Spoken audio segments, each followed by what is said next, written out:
I mean, George, no, forget it. It doesn't work that way, babe. I'll tell you what to do. I said, look, you say my line to me, and I'll say it back to you. Let's do that.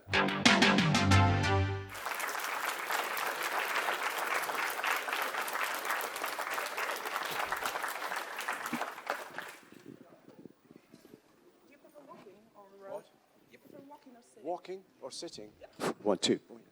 Okay, that works. I'll sit down. Good morning. Hi, everyone.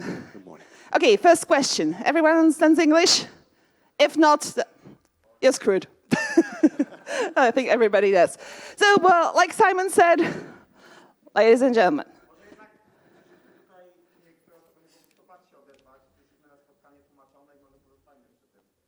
Ale ono nie miało być tłumaczone. Nie miało być tłumaczone. Nie miało być tłumaczone. Nie miało być tłumaczone właśnie. We know that Denis is known to us mostly for one part, but he also starred in many, critically acclaimed TV shows, BBC adaptations, worked on stage. He's a nominee for Emmy. He's a nominee for BAFTA. Got the Laurence Olivier Award.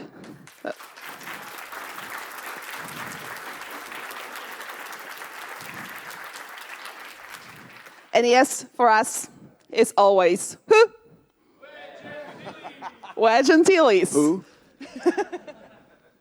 Was it always Wedge? What? Were you always going to be casted as Wedge? When? First time in the new home, yeah. Can you all hear me okay? Yeah, okay, good. Okay, well, I'll tell you how I got the part. The part. It was very random and curious. Okay, summer of 1976. In England, in London, it was very, very hot. England was brown. There was no green grass. We had a drought. It was incredible. It's the first time I ever saw people wearing shorts in London. And you went, what the hell? It was so funny. Anyway, I met, along with a lot of other young actors, this guy in Soho in London, a man called George Lucas, who was doing some kind of science fiction film thing, Star Wars thing. And so I met him with loads of other people, and that was that. I didn't hear anything. And in fact, that year was very, very interesting. I did 2 movies in France that year and worked with one of the great French directors and some incredible actors. Anyway, I came back to London, and my agent called me and said, they want you to do that Star Wars thing you met. What? And it had been felt like months ago, Anyway, I went, if nothing else happening, I might as well, yeah, why not? Let's do it. So that's how it happened. It was very random and odd and just kind of accidental, really. But it was great fun. I knew a lot of the other actors who played the pilots, okay? We were a lot of young actors in London, so I knew a lot of the guys. And we would hang outside the soundstage and have a laugh and joke and mess around in the heat. And then, I'll just go on a little bit. And then one by one, we'd be called up into the studio, into the sound stage, and we'd climb a wooden ladder and sit in a cockpit, or half a cockpit behind us. The camera's in front of us, and George is by the camera. And and then each corner, it was like a wooden raft in the air, and at each corner was a couple of guys who were shaking it like that. So we were doing that. And I remember it was like a long battle sequence, of course, we were shooting, and it was like 25 pages of script or something like that. And George, George is some kind of genius, I really believe that. But he was a bit naive about actors. He thought you could just go through 25 pages of script and do each line one after the other like that. George, no, forget it. It doesn't work that way, babe. I'll tell you what to do. I said, look, you say my line to me, and I'll say it back to you. Let's do that. So we did it a line at a time. and then, like for instance, that extraordinarily famous line, look at the size of that thing, okay? And so George would say that, and then I'd say, look at the size. Now look up there and say it. Look at the size of that thing. Look down there. Look at the size of that. Now say it faster. Look at the size of that thing. So we did several versions of each line in that way until we got through the 25 pages and climbed down, and the next guy went up. It was like going to the dentist in a way. So anyway, I'll stop now. There you go. Everybody says that, Lucas said faster, more intense every single time. That's true? That was his one bit of direction. Faster, more intense. That's what you got. As I said, George was in a way quite naive about acting, which is absolutely fine because, as I said, he is a genius, I think. But that's his one bit of direction. Faster, more intense. Thanks, George. Okay. Brilliant. When did you learn that there were, the next parts? What, the next movie? Mm-hmm. Oh, God, no, you've got me. I can't. Well, we did the first one, didn't we? And then I seem to recall that hearing that George had written a trilogy before he even shot the first one. How smart is that? My God. So, but it wasn't. And I would just say that, just to add this, it was months and months later. We sat down, the cast, to watch a screening of the first movie in a huge cinema in the center of London. And it was mind-blowing. We couldn't believe what we were in. We had no idea what we were in. And there it was. And it was just, to use that English expression, gobsmacking. It was extraordinary. Because it didn't, the great thing for George is he didn't just, the narrative of the movies is fantastic, but technically he just shot right ahead. He was such an advance, So it was quite something. So the next movie, I guess, I honestly can't remember too well, but it would have come definitely the way the industry goes. It was such a massive success.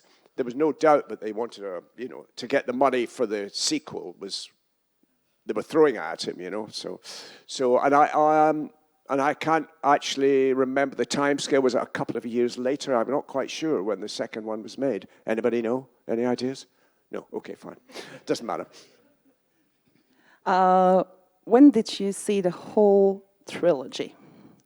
Did you do one by one, shots, then a screening for the cast, and then? Well, no, we saw the movies one by one as they were completed, and we went to cast and crew screenings, which is a lovely thing to do, and for a movie like Star Wars, of course, there's a massive crew, and there's a lot of people, and lovely to get together again and look at what you've done, what you've achieved. And it's a lovely occasion, that one, Yeah. Yeah. Did you follow the universe? Do you know anything from the expanded universe? Something about the character? I don't really. I'm slightly embarrassed. The thing is, once I've a very busy career and very varied. I'm glad to say. People often say to me, "What is it you prefer to do?" My answer is everything. I like to do different things constantly, and so that's why I work in the theatre, and I sing and dance, and I've done musicals, and I direct in the theatre. I've made a couple of short films myself too, and which I've written and directed. And so I tend to jump around within the industry a lot, and once I've done something, I've moved on.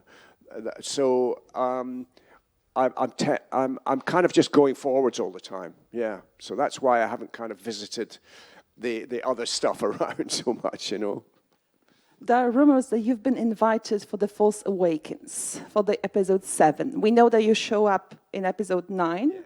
But that you were asked for episode 7. Is it true? Oh, episode 7. Yes, and I'm glad you brought that up, I think. Yes, I'm glad you brought that up, because there's apparently a bit of an odd story about that one, which is that I turned it down. Yeah, I think I've heard something like this. Yes, that's right. That I turned it down, I wasn't interested. This is just nonsense. I was just too busy to do it. And, when I came back to 9, and it was just one shot of me, the reason for that was exactly the same thing.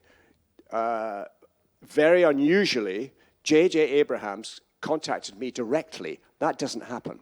In fact, I rang my agent up and said, is this for real? Who is this? Is this a wind-up, you know? Anyway, it was legitimate, and I was in touch with JJ, which was great, and he wanted me to come back and he wanted me for 5 days. Now, at that point, I was in a play on stage and going straight to direct another play in another theater. So I gave JJ my dates, and he said, well, this isn't going to work. And I just jumped up and down and went, come on, JJ, we've got it, you know. So the reason it's so brief, we could only manage 1 day on the set. Now, that's exactly what happened with 7, but I just could not make it. That's all, you know. What? I'm there? How dare they? Let me see. What? Is that me there? What? Oh, at the back. Oh, yes, I see. Oh, look. Oh, small wedge. Oh, I see. Thank you. Thank you. And once I'm already up, I think that you all of you want to ask the questions. Oh, yeah. No? Don't you? Anyone wants No. to ask a question? Oh, yeah. Thank you. Denis, great to see you. I have one question just to continue this Force Awakens issue, because we have some suspicion that your... Yeah, we have some suspicion regarding your supposed role in the Force Awakens, which you turned down for some reason. And we believe that it could be the same role that later Max von Sydow played in the movie. Do you know anything about it, or can you say anything about it? If you can't, maybe you blink twice, if we are going the right direction. I'm sorry, I'm having trouble hearing you. I beg your pardon.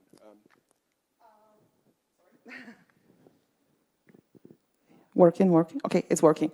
I think that what a friend here is trying to say that there are rumors that you've been offered another position, another role, another character, the one that Max von Sydow plays later. Or was it always Wedge that was offered to you for episode 7? Oh, yes, it was always Wedge.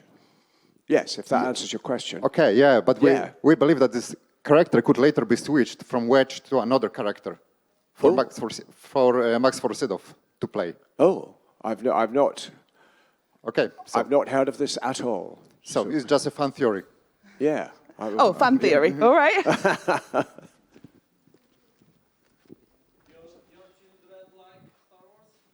Sorry? Do you have children? Do I have children? Yes, I certainly do. God, no. No, no. No, I'm joking. My son Jamie is an extraordinary man. He was an anthropologist, and he's now retrained as a psychotherapist. Lives in Edinburgh. I'd like to tell you a very funny story I can't resist. When my son Jamie was 6 or 7 years old, this is typical of my relationship with my son at that time. As you know, I've said I've done musicals and stuff like that. So we were driving along together, and a song came on the radio, and I was just singing along, as you do. And he said, "Don't sing in the car, please." I said, "Listen, people pay a lot of money to hear me sing." He said, "Well, you don't have to rehearse here." Typical of my son, Jamie, yeah. I wanted to ask about the scene before the attack on the Death Star. There's a briefing on Yavin 4, and another actor plays Wedge. Can you tell us something about it? Oh, yes. Why it was like that? Yes. Yeah, weird that way. I think maybe, yes, you're right. And I think that's why after I met George and nothing happened, and obviously they started to shoot, and suddenly I get the call. So, look, I in a sense, all I can presume is that the guy didn't work out. I don't know. I wasn't really aware of it until much later, and that's why in that first movie, someone revoiced both actors. Do you know what I mean? The rest of the time, my voice was my own. But yes, I know exactly what you mean, and that's how kind of, I think I looked vaguely like him, something like that. That's how random it was, you know.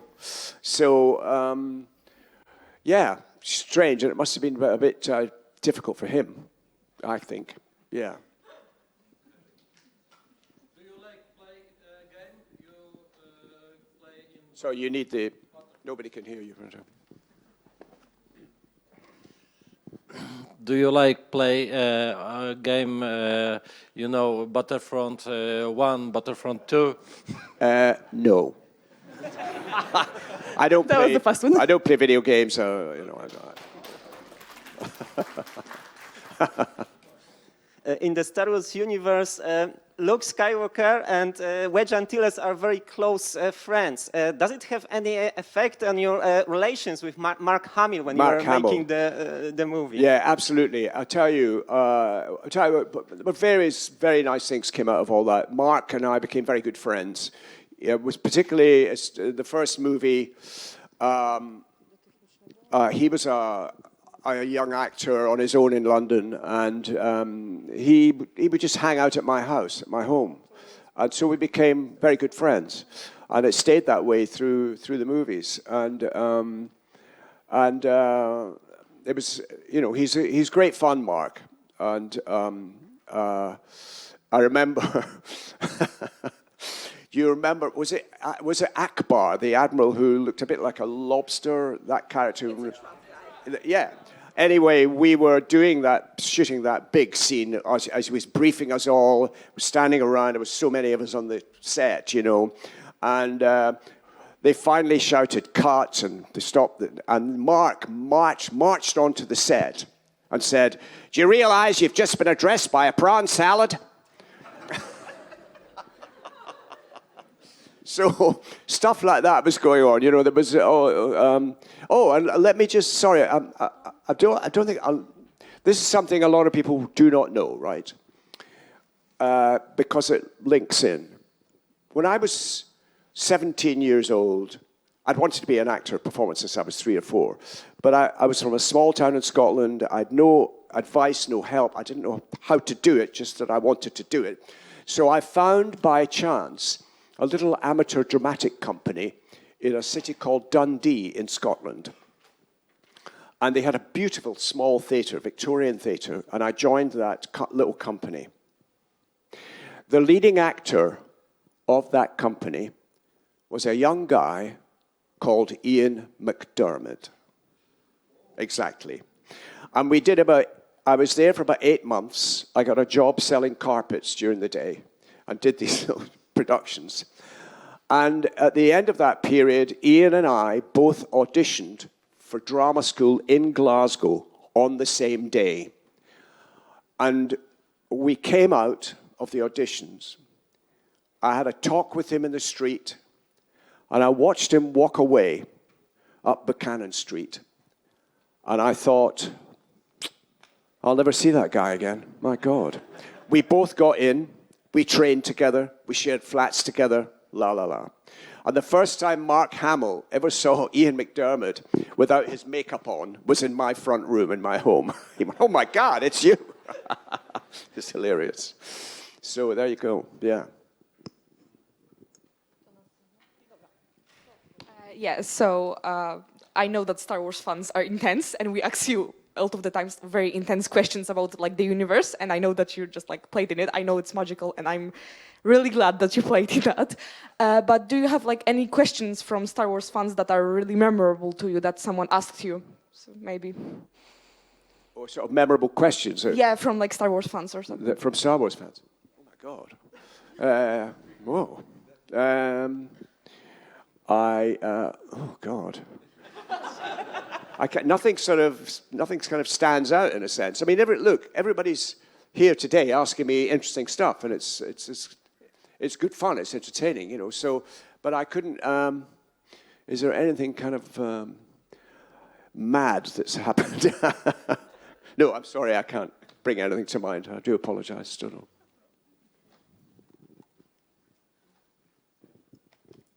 Hello again, Denis, Mr. Denis. Hello.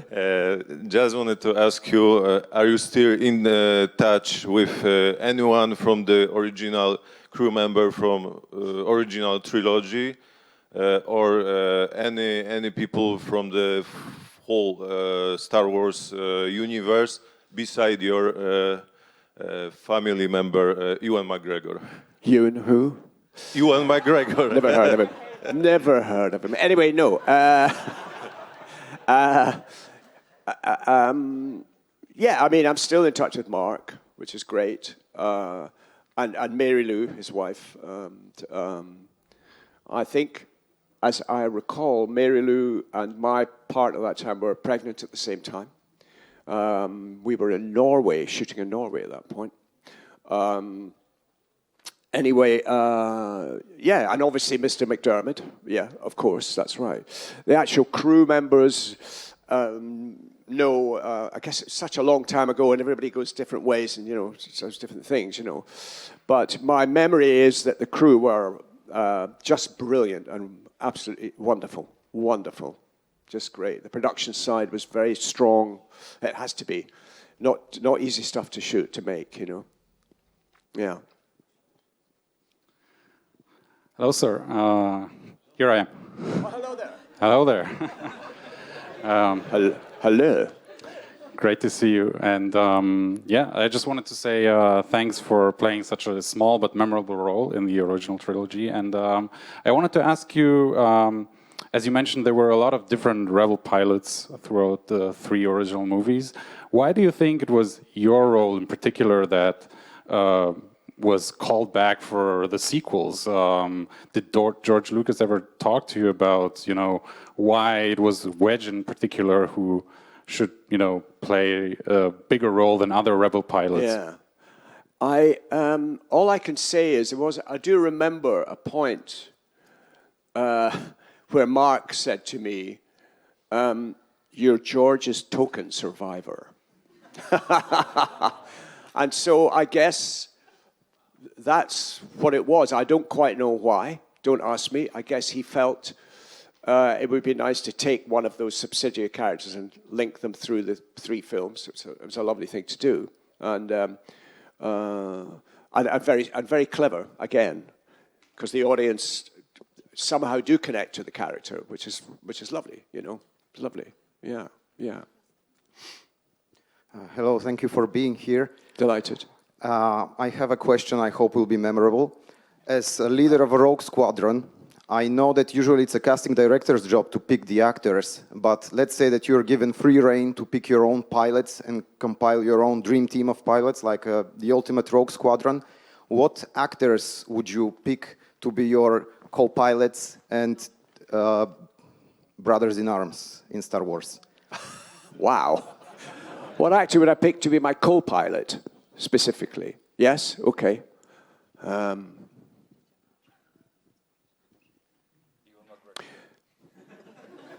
James Nesbitt. He's from Ulster. I've worked with Jimmy a couple of times. He's an incredible actor, and I just love his voice. Hello, Dallas. How you doing? Right there, that. He's very Irish. So Jimmy Nesbitt. There you go. Yeah, because I could boss him around, which would be great fun.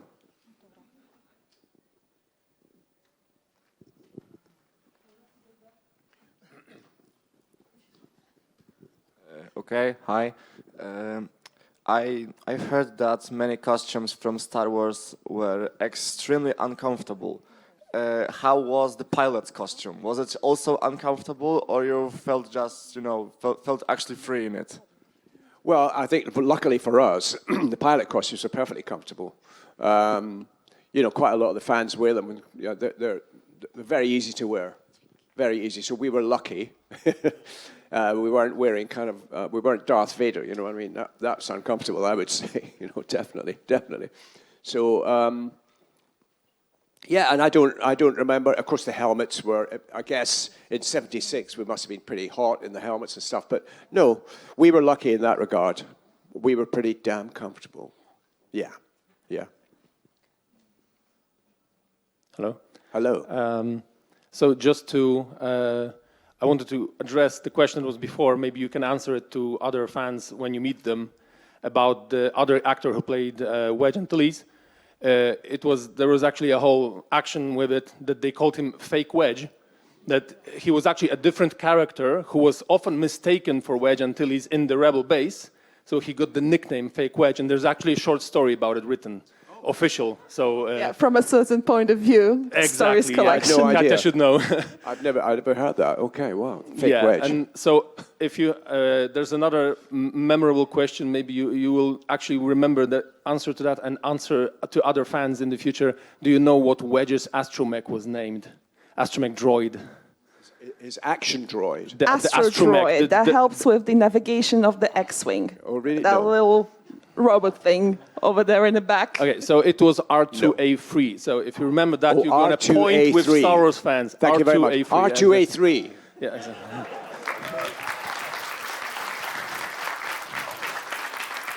Sorry, R2. If you could just tell everybody the story that I heard from you say about this great moment of Harrison Ford on the set of Revenge of the Return of the Jedi. Yeah, I was just thanks for mentioning it. I was about to.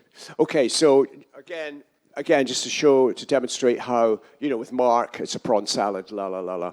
There was you remember the extraordinary scene where I got to dance with the Ewoks. No, how about that? And I got to see my helmet off. Oh, it was incredible. So we were lining up to do the shot, to do the take, and Harrison came over to me, and he leaned in close to me, and he said, "This is your big moment, Denis." He was... Harrison is such a lovely guy, great guy, with a great sense of, quite unusual in an American, a very strong sense of irony. Most Americans don't really quite have that. And Harrison has it by the bucket load. He's very amusing, very nice man, and a very good actor, I think. Very fine. Okay. Hi, here. Okay, yeah. Sorry for my voice. So I've got a question regarding Ewan McGregor, like in the 90s when he was casted in the Phantom Menace and so on. Yeah. Did you have any kind of advice, tips, like avoid Star Wars fans or something like that for him?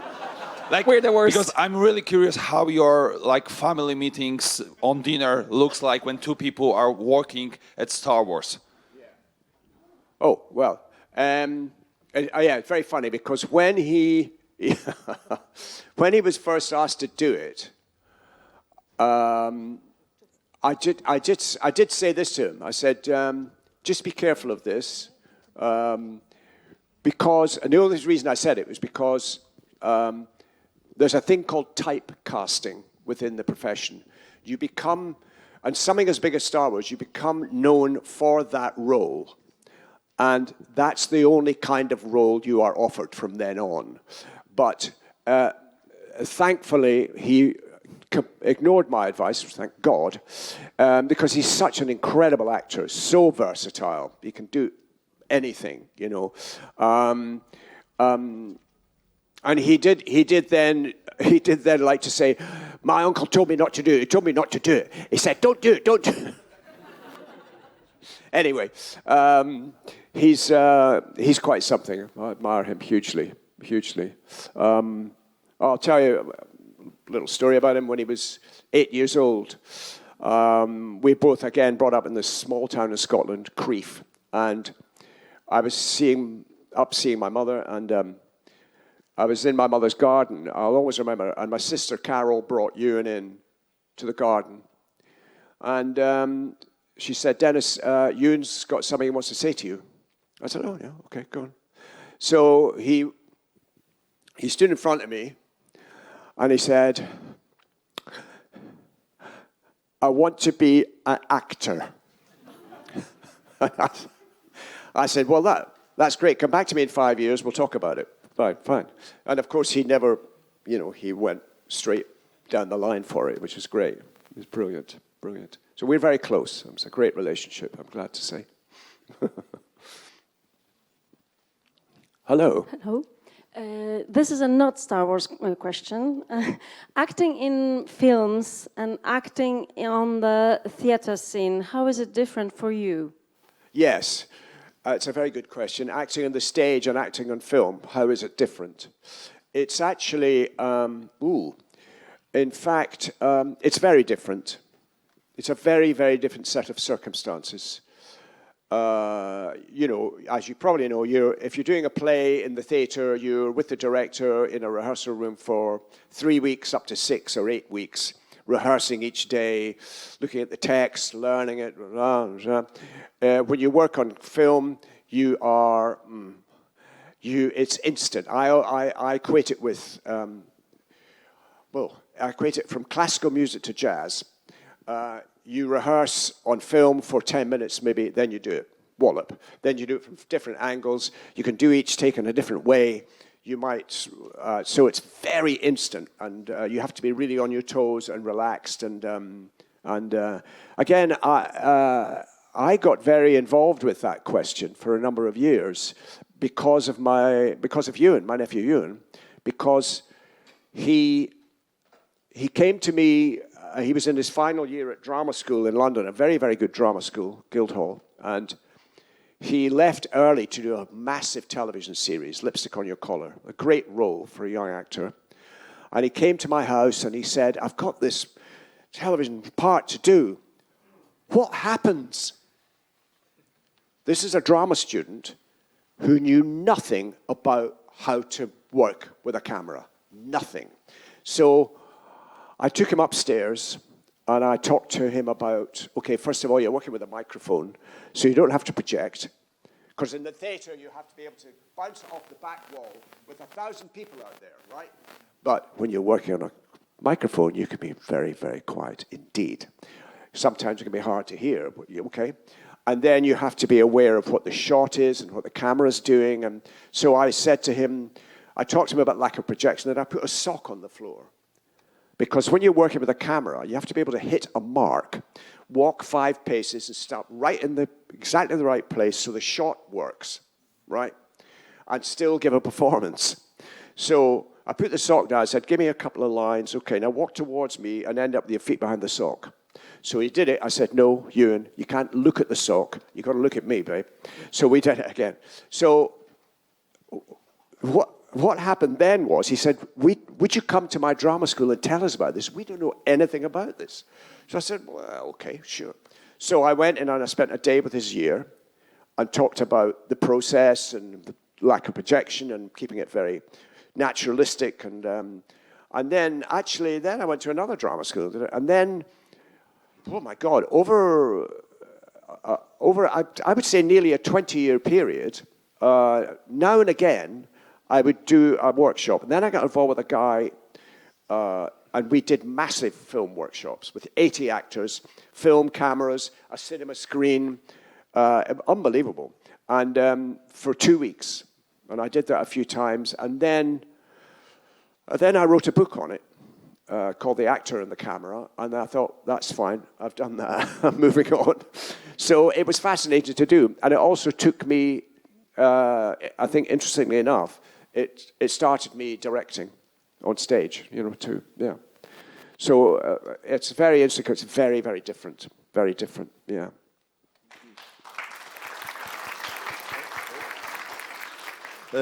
Hello, Denis. It's me here. Hello. I have one question. When you finished filming the original trilogy, did you get any souvenirs from the set? Do you have any, or do you want to have any? And that's it. And may the force be with you. Yeah. That's a lie. I took nothing. How dare you? No, we didn't take any look. No. You see, this extraordinary, what we're involved in here today, that wasn't even, nobody thought about that. You just did the job and walked away. So I didn't think, oh, I'd like to keep my helmet. It was too hot anyway. I mean, where would I wear it? You know what I mean? So, no, we never thought about that at all. I certainly didn't. I don't think anybody thought about memorabilia or this might be worth, several £1,000s one day or something, So, no, actually, no. Yeah. If you were to recommend a theatre play for everybody to see, what would you recommend? Oh, wow. Whoa, there's a question. But I'm a theatre play for everybody to see.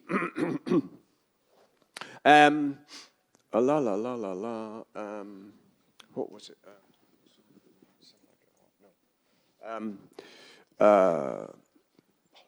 What's his name? That was the tough one. Yeah, God, you've got me. Wait a minute, because I'm thinking of a play and I can't damn well. There was a movie originally with Marlon Brando, Cat in a Hot Tin Roof, wasn't it? Yeah, Cat in a Hot Tin Roof. It's on in London at the moment, I think, with Gillian Anderson, who's a wonderful actress who I'm glad to say I've worked with. And that's quite a fabulous play. That is fantastic. Yeah, yeah, yeah. Okay. Hello, sir. I hope you have the great weekend here in Poznań. I have a question that I think everybody would like to hear the answer yes. So my question is, if we are going to see the Wedge Antilles in the new project Star Wars Starfighter, you want to play in there? Well, if they ask me, I'll be there, baby. Yeah, okay. you we betcha. hope so.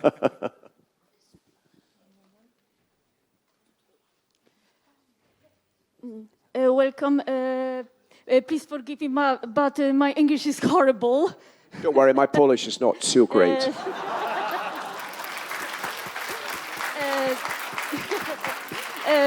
This will be a simple question, not about Star Wars. What do you like to do in your free time? What do I like to do? What? In my free time. That's none of your business, young woman.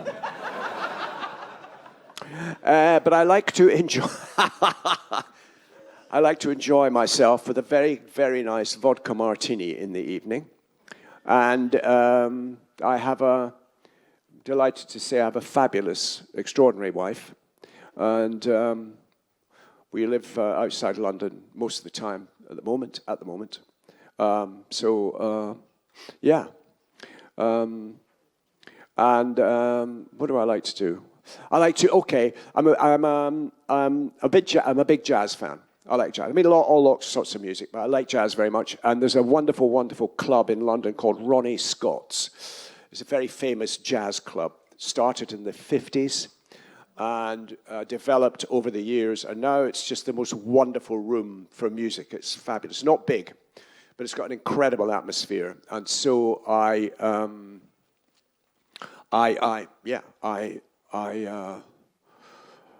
love going to Ronnie's and listening to bands, which is great. It's brilliant, fantastic. And I'll tell you, it was wonderful. Talking about jazz, there's a wonderful guitarist, jazz guitarist called Martin Taylor. He's quite brilliant, world-class player, right? And I listen to a jazz station called Jazz 24. It comes out of Seattle, Tacoma, Seattle. It's 24 hours a day, commercial-free jazz. It's the most wonderful station for a jazz lover. So I heard this guy called Martin Taylor on Jazz 24. And I thought, boy, this guy's brilliant. So I noticed he was playing in London in a small venue, in a basement venue in London. Now, just to qualify that, in my little hometown in Scotland was a French restaurant called Yan's. Yan's. Okay. So I was on my own this night. I went to see this guy, Martin Taylor. Great. So I'm sitting with a glass of wine, not a vodka martini, sadly, but I'm sitting with a glass of wine and having something to eat. And suddenly this woman appeared in front of me and in a broad Scottish accent said, "Last time we saw you, you were at Yan's." I went, "What?"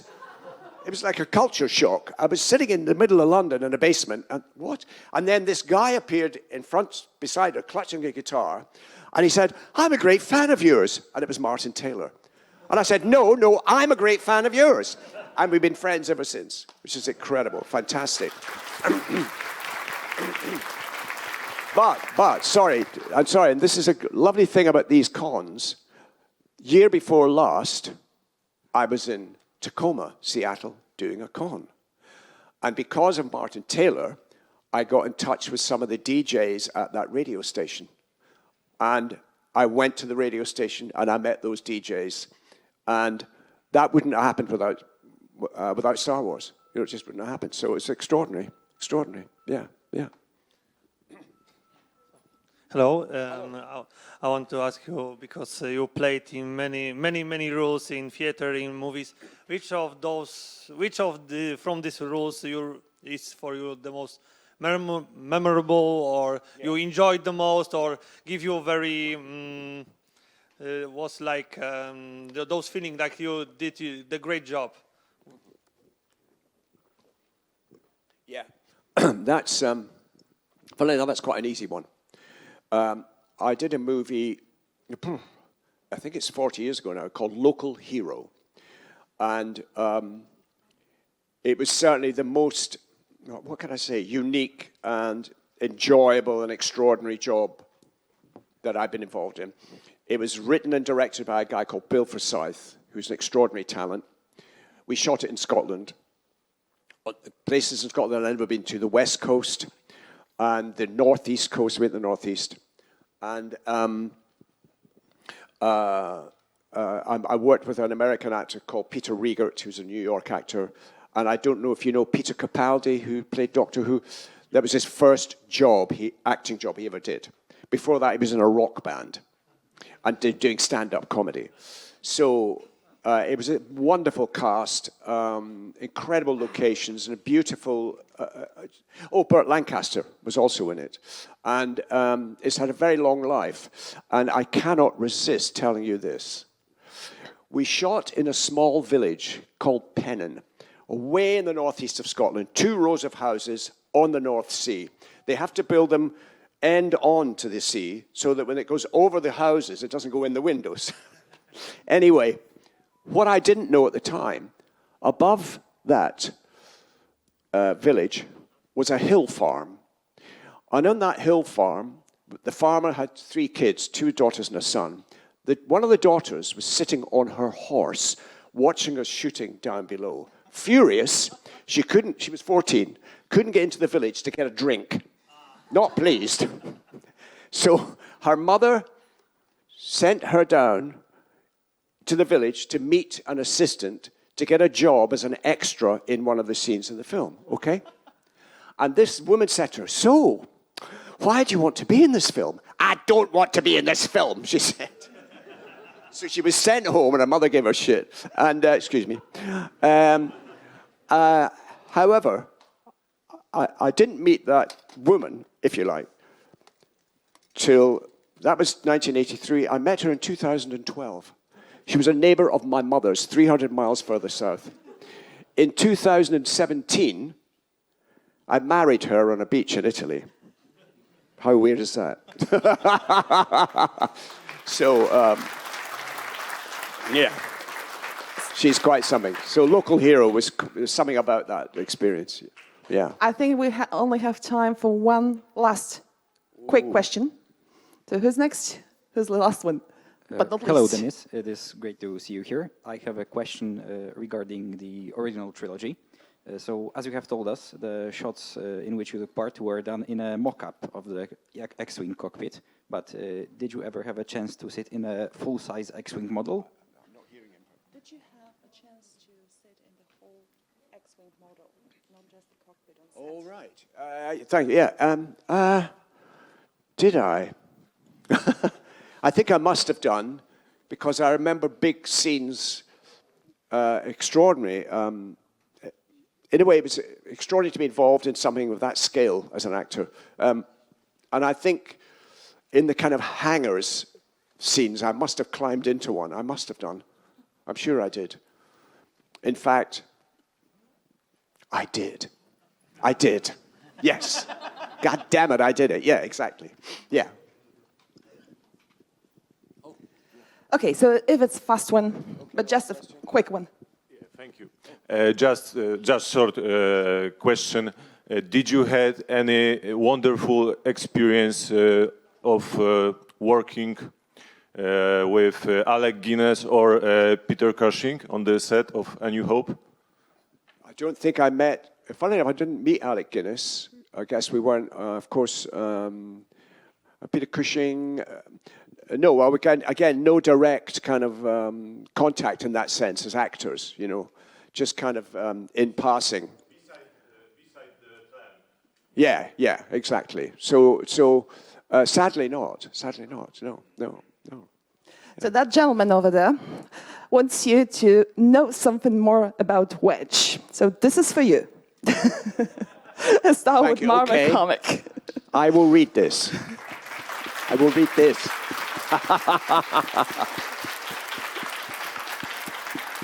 Thank you very much, thank you.